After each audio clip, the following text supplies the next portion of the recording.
Hello, everyone. The Kentucky Patriot here, once again joined with the one and only New York Prepper. About called New York Patriot, which would have been fitting because he is a Patriot. So, New Thank you. York Prepper, and like I said, we're going to try to do a video series.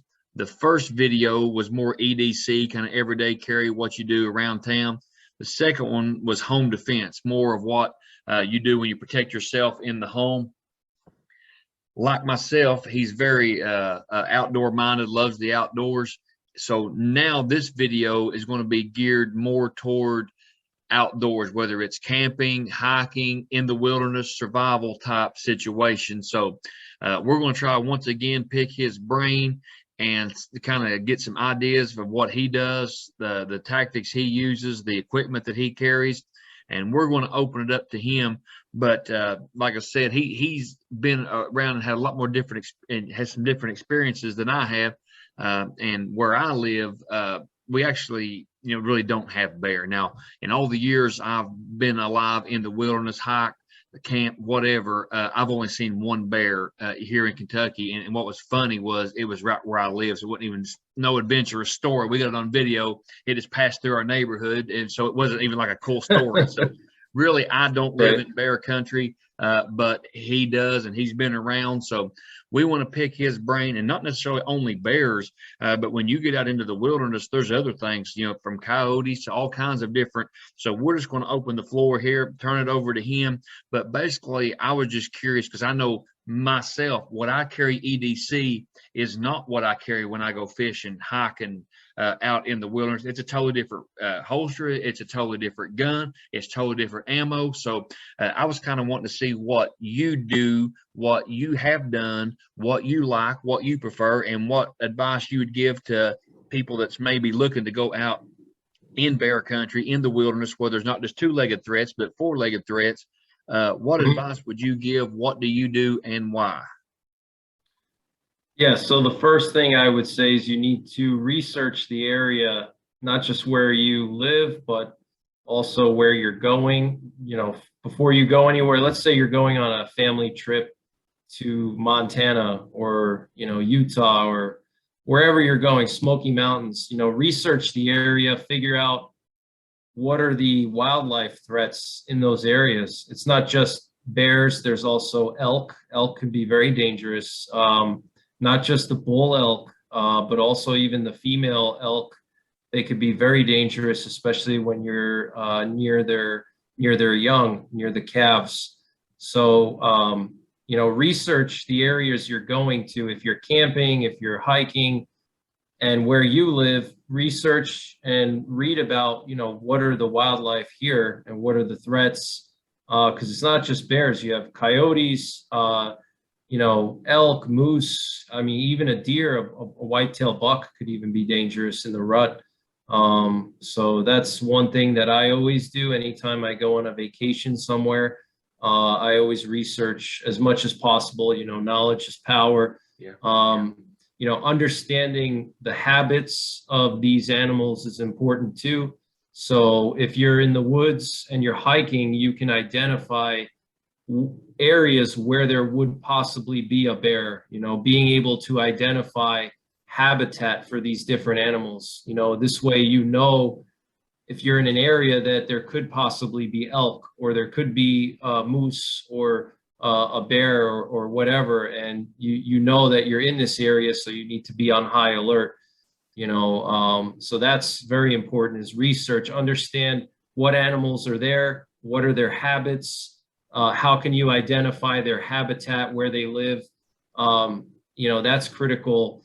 Understanding, their tracks. You can read their sign and what the different signs mean. Animals communicate with each other. They mark their territories. So being able to understand their language is critical, because you could be walking right into an area that a bear just marked its territory, and you're pitching a tent right next to a tree that the bear is like and you don't even know, and for you, you're just completely oblivious, but for the bear, it's like, oh wow, this guy's intruding into my territory, So you have to understand that it's the whole thing. It's not just, oh, I have a big bore revolver, I'm good to go. It's a lot that goes into it, just like self-defense against, two-legged threats. There's a lot that goes into it.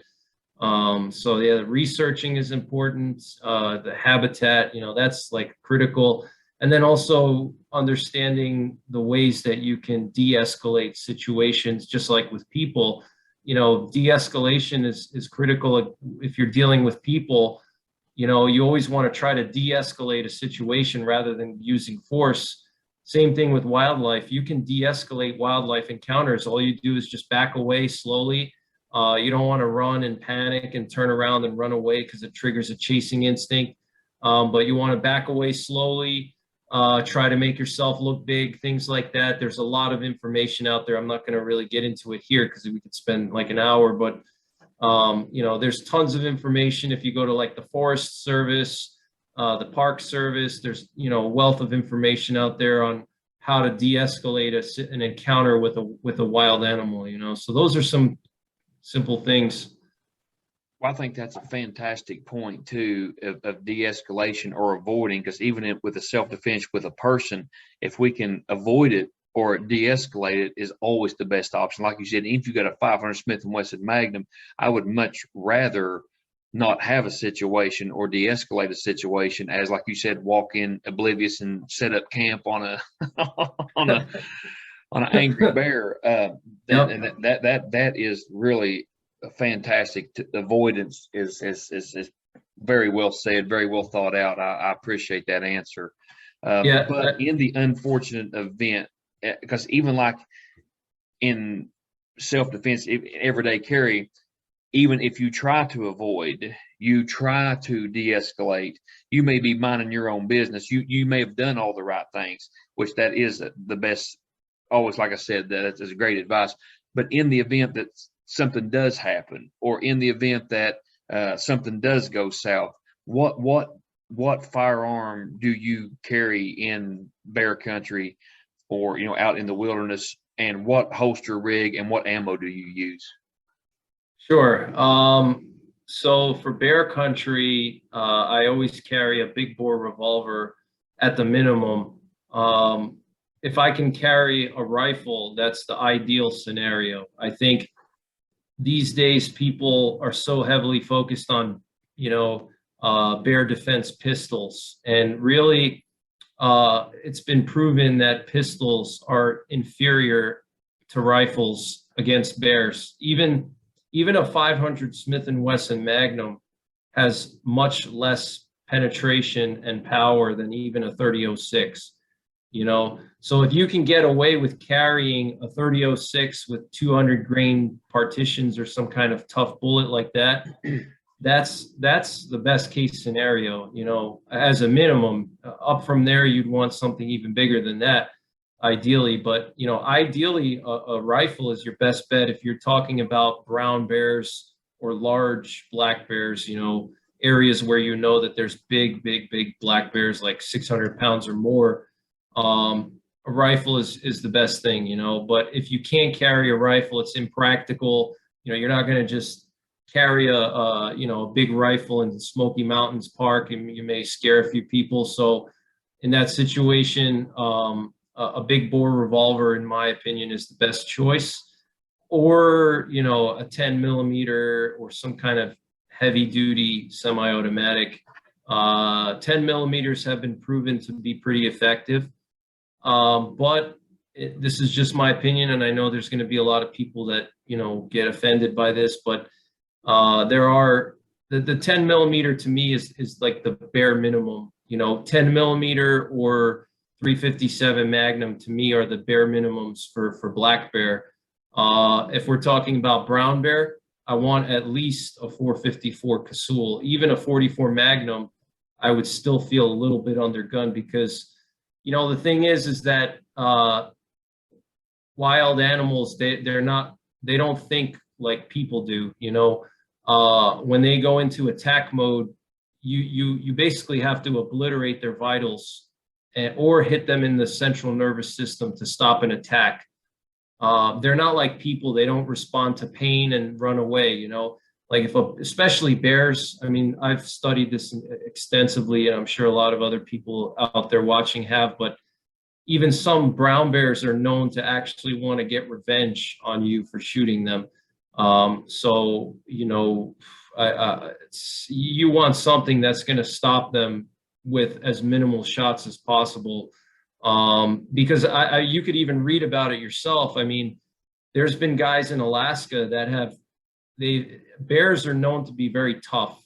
You know, their skeleton, not only is their bone structure massive, their muscles are massive, they also have several inches of fat around their whole body.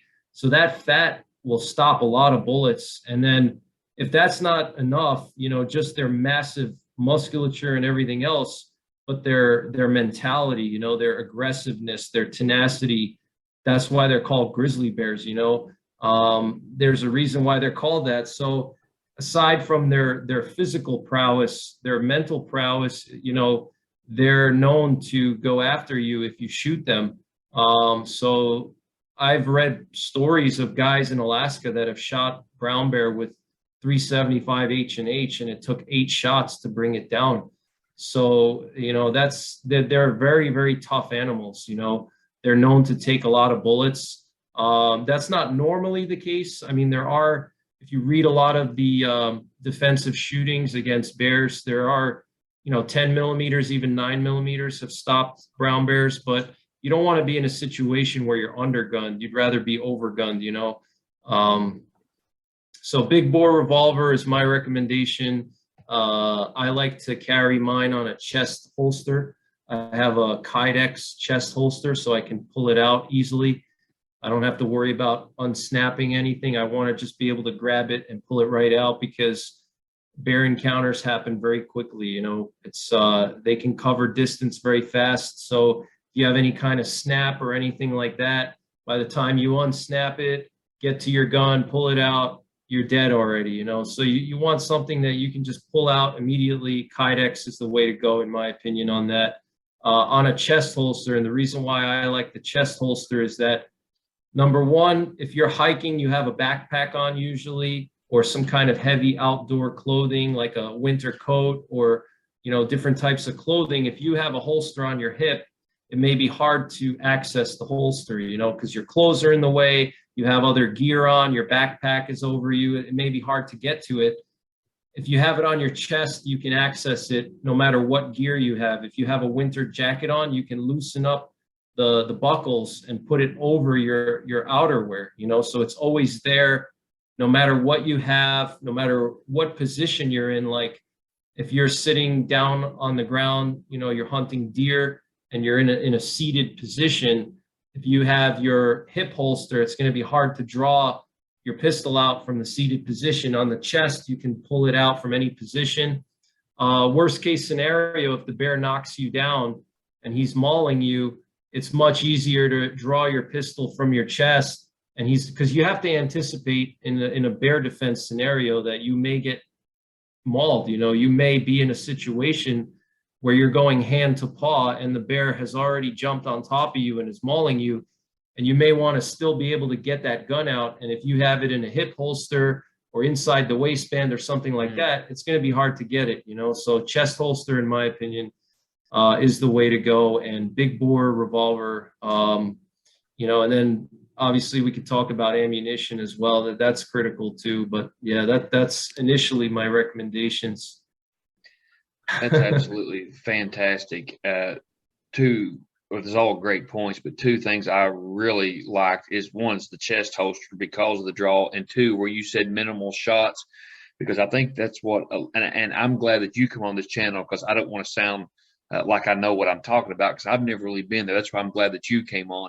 But I do know enough about bears to know that, and I think this is what get people in a lot of trouble, is, you know, you see them at the zoo and they're so gigantic and they're so huge, but people forget those things are extremely fast and they're on you really quick. So being able to access your firearm, and like you said, with minimal shots, you may only get 1 shot off or 2 shots off. And Like you said, Exactly. I would want to draw from my chest instead of my holster or whatever if one was mauling me. But the thing is, if they're mauling you, I mean, it's going to be really difficult to get that shot off.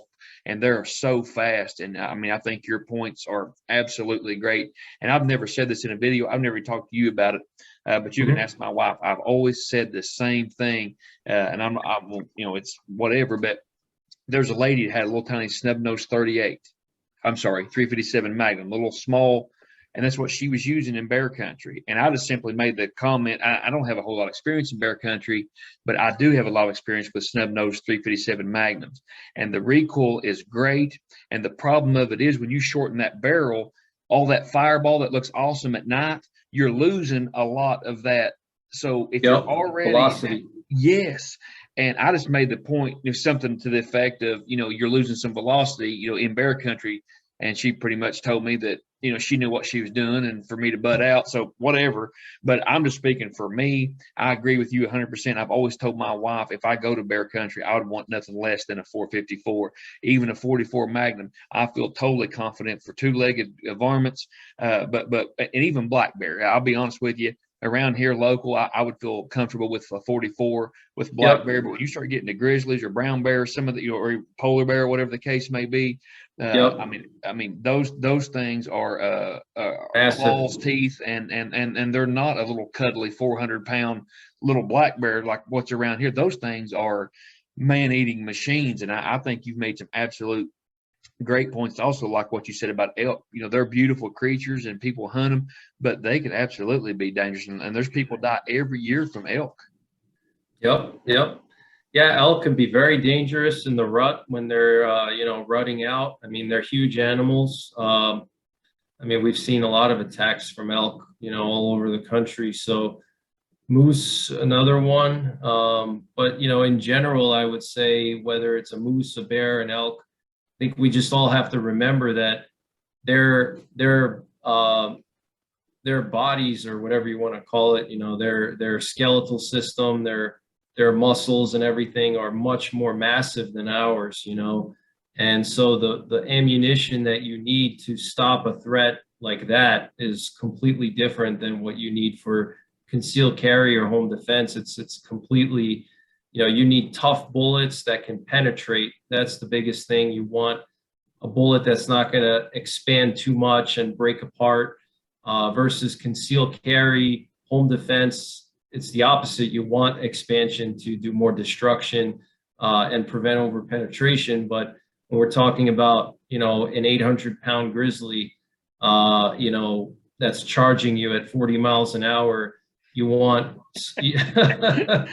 it's like stopping a car. You Yeah. need to think about penetration, knockdown power, muzzle energy. All those things are critical. And I think that what makes, bear defense and wild animal defense so much harder to train for is, I personally believe that training for a bear defense scenario, or being in a bear defense situation, is the most difficult situation to be in as a gun owner, or in general, because not only do you need speed, but you also need accuracy and you need power. You need all three of those things.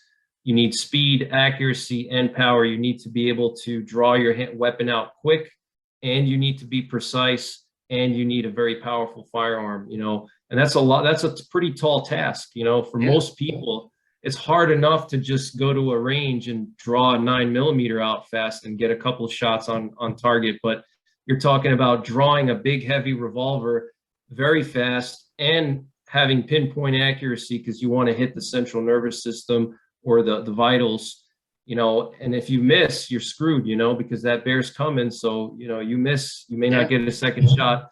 So you got speed, accuracy, and you need a powerful firearm. So it's a very tall task. So you have to practice a lot, in my opinion, especially if you're going to areas like Montana, Idaho, Alaska, those types of areas where you have big brown bears. But even, black bears can be dangerous too. Sure. Usually they're not as dangerous as brown bears, obviously, but believe it or not, black bears are actually responsible for the most amount of human deaths in North America. of any of the bears. So a lot of people underestimate black bears, but black bears are actually, if they are attacking you, most of the time it's a predatory attack, unless it's a mother with her cubs. So if a bear is attacking you, a black bear, and it's not a mother with her cubs, it's most likely a predatory attack. And black bears are known to attack in a predatory fashion against people. You know, if you ever want to just scare yourself a little bit one night, just go on to like Wikipedia and look up. They have a list of all the bear attacks in the entire country, and they sort them by black, brown, and polar.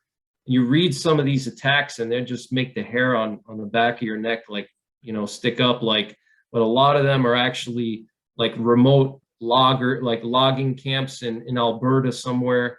And these guys are in these remote areas, and the black bears will just kill these loggers and consume them. You know, even like in my old state of New York, there was a couple of situations. There was one guy in New Jersey a couple of years ago, hiking in New Jersey, just an hour from New York City. He got killed and consumed by a 300-pound black bear. There was a baby in the Catskill Mountains of New York that got pulled out of her stroller in the backyard of their weekend home, their vacation home, by a bear. So, you know, a bear is a bear, you know, whether it's black, brown, polar bear, they're all massive. They all have claws and teeth, and they can all, you know, screw you over if you're not careful. So I would never let my guard down and say, oh, I'm not in Yellowstone, I don't have to be aware, because really you never know, you know. So Yeah, I had no idea about, you know, the black bears, you know, killing, hurting more people than, you know, I just assumed it was grizzly. But the reason I think the firearm is so important in bear attacks with two-legged creature, I think people a lot of times will think, well, if what happens, they get to my gun, I can pull a knife, or I can at least fight with him. At least I have a chance. If right. the gun doesn't work with a grizzly bear, I don't care if you're Bruce Lee. I mean, your fist and feet's going to be useless. And I remember we went to the zoo a few years ago with the kids. They had a grizzly bear, and he was right up next to the glass. Mm-hmm. And he was just so peaceful and calm and just eating, and he was adorable. He really was. But me and my dad was talking, and we looked at really the size of that thing's head and his teeth. And he had his paws, and I'm not kidding, I can't describe the paw on that thing. I mean the paw was, and the claws, and sometimes I think that's what gets people in trouble sometimes, is they see how gorgeous that animal is, and those big paws and that big head and that pretty fur, and then they want to get pictures. They think, oh, they're just, but you got to realize those things are, I mean, they're just they're unbelievable. I mean, they strength, are. their power, their quickness. I mean, if your gun fails, you can't outrun one, you can't outclimb one, you can't outswim one, you can't out jujitsu one. I mean, No, no, yeah, they're arm bar's not going to work, guys. I know there's a lot of jujitsu guys out there, but the arm bar is not going to work. No, that's definitely not going to work. Yeah. Or actually, if you do choke a bear out, you will be my hero. I will publicly say, you know, if you choke a bear out, you earn my respect. I don't think anyone could do that. That would be crazy, though. Yeah. Well, that's why firearm selection is so important, you know, picking a good, reliable firearm. And, you know, I personally prefer revolvers. I know a lot of guys like the 10mm semi-automatics, and those are great too. You know, but in my opinion, a big bore revolver is really the best case scenario. So. Yeah, I agree.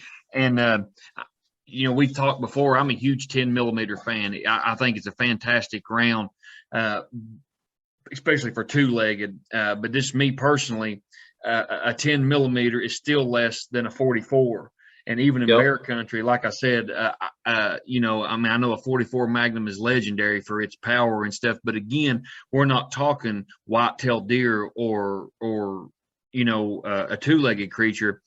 These things are so big and so strong that you have to neutralize this threat, because if you get one shot off and it just slows it down, one swipe is capable of ending you. I mean, they really are. Those claws and their paws and their power. I mean, like you said, firearm selection is very critical. And as you mentioned, ammo. I mean, you don't want something expanding, and you got to get that deep penetration, because it has to pretty much be a neutralizing shot, or your life could be, if not ended, altered forever. I mean, there's been people that have survived bear attacks but lost, an eye. I mean, really mangled bad. So, and Lord willing, we're going to try to go out.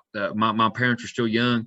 They're just mid 60s, and they're still healthy. So while they're young, we're going to try to take a trip out west. So I appreciate, talking to people like you that have known and been there and knows, a lot about bear country, because like I said, I feel comfortable in my environment and what's around here. But when you go somewhere new, it's very important to know and to do and what not to do to avoid the situations. Like you said, I sure don't want to pitch a tent right in the middle of a grizzly bear's territory that he just marked 6 hours before. You know what I mean?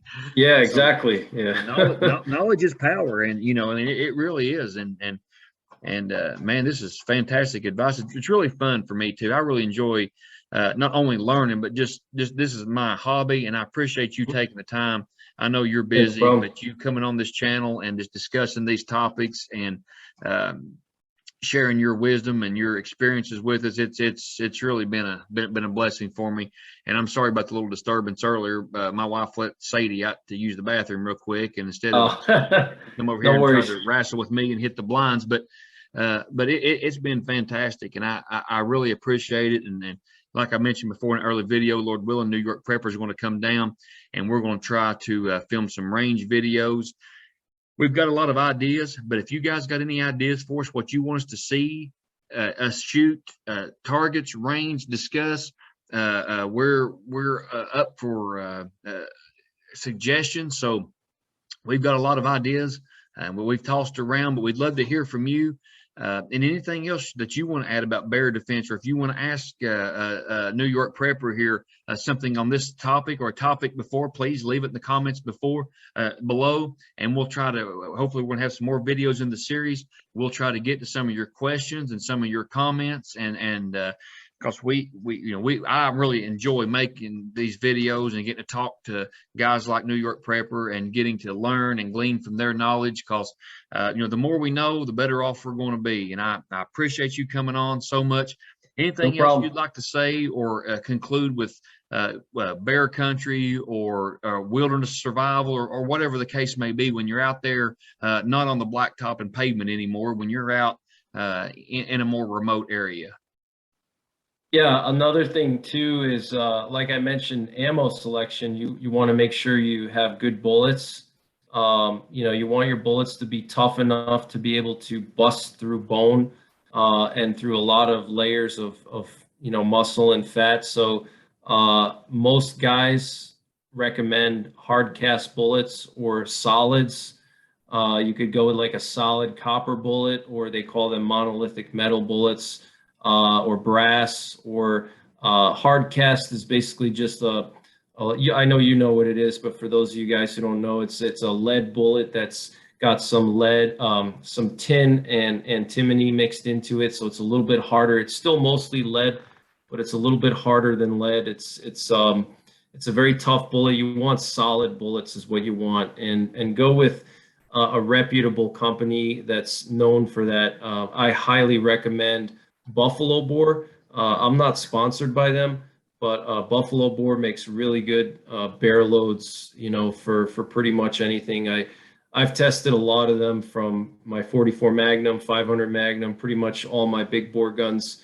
Never had any issues with them. They all feed well. They have good penetration. So I highly recommend, Buffalo Bore ammo. They even make 9mm bear loads, so Buffalo Bore, good way to go.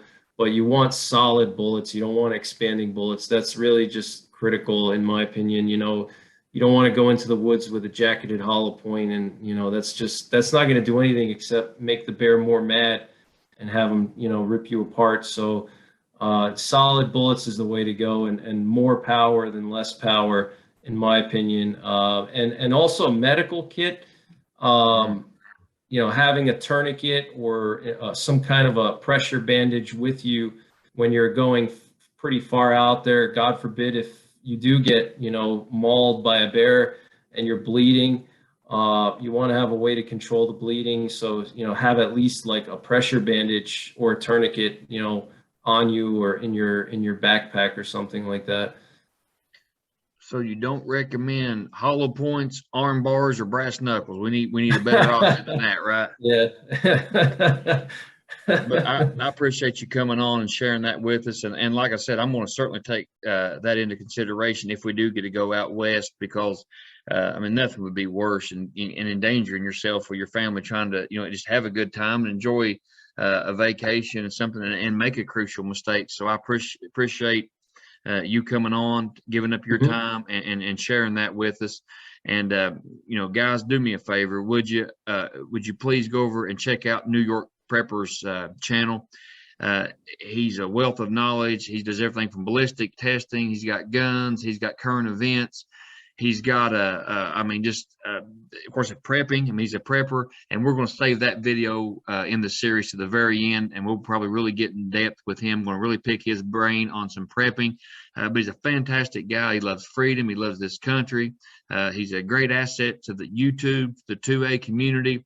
And again, NYPrepper, thank you so much for giving up your time and coming on and making these videos with us and sharing your knowledge. And I'm really looking forward to you coming down this year and us getting to the range. And I really think we're going to have a good time. I'm excited about that. I can't wait. Thanks a lot for having me. Appreciate it. Anything you guys want us to discuss, is something we've missed, something you want to add, something you would like to ask NYPrepper, again, just leave it in the comments below. If you would, like, share, and subscribe. Please check him out. Like I said, I'll leave his link in the description below, the NYPrepper. May God bless you. Wish you and yours the very best. The Kentucky Patriot, signing off.